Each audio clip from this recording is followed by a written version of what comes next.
Where your treasure is, there will your heart be also. God has given us unlimited treasures in His Word. Every time we open it, we can discover a new treasure or admire an old one. What will we find today? Here's Carla Early with Treasure Hunt in the Word. As we talked about yesterday, whether it's by nature or by nurture, even in the same family, people are different. And the twins, Esau and Jacob, couldn't have been more opposite. Let's look a bit at their character. In Genesis 25:29, we find Jacob, as usual, at home cooking while Esau is out hunting or working in the fields with their flocks and herds. Tired and hungry, Esau just wanted a bowl of soup and a good night's sleep. That's not too much to ask for, is it? Seeing this, Jacob could have just given him a bowl of stew, right? But instead, he had a plan. Sell me your birthright. Wow, what an expensive bowl of soup. Maybe Jacob had been planning this for some time, just waiting until he had the right opportunity. Or maybe it just popped into his mind and came out of his mouth. Either way, Jacob took advantage of Esau at a weak moment. And of course, Esau wasn't starving to death, even if he had skipped lunch. Dramatically, he replied, "Look, I'm about to die. What good is a birthright to me?" Esau got his stew and bread and went on his merry way.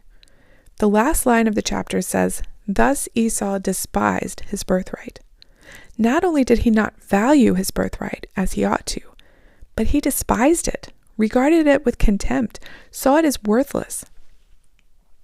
Let's see what the birthright entailed. For one thing, it wasn't up to the father, it was up to God. Whoever was born first got it, no matter if they were the favored son or born by the favored wife. There were exceptions.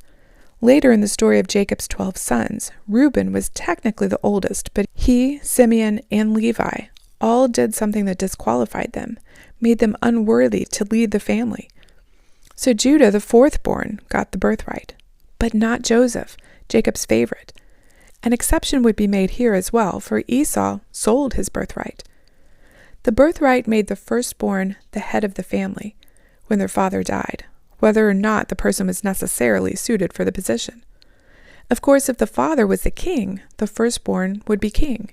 He also received a double portion of his father's estate and his father's blessings, and became the spiritual leader of the family, like a priest of the family, leading them in worship and taking on a judicial authority with any disputes. This wasn't something to throw away on a bowl of stew, but it was a lot of responsibility. Maybe Esau despised his birthright because he knew he wasn't suited for that kind of responsibility. He'd rather be out hunting and working than administrating. Or maybe he was young and didn't care about all that, and took it for granted.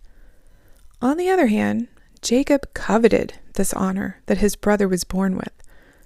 Both had a wrong attitude about it. What in our life do we take for granted and ought to value more? Our parents or other family members? Our job, our friends and church family? Think about your life and think about what it would be like if one of those things or people were missing. Then thank God for them. Value them.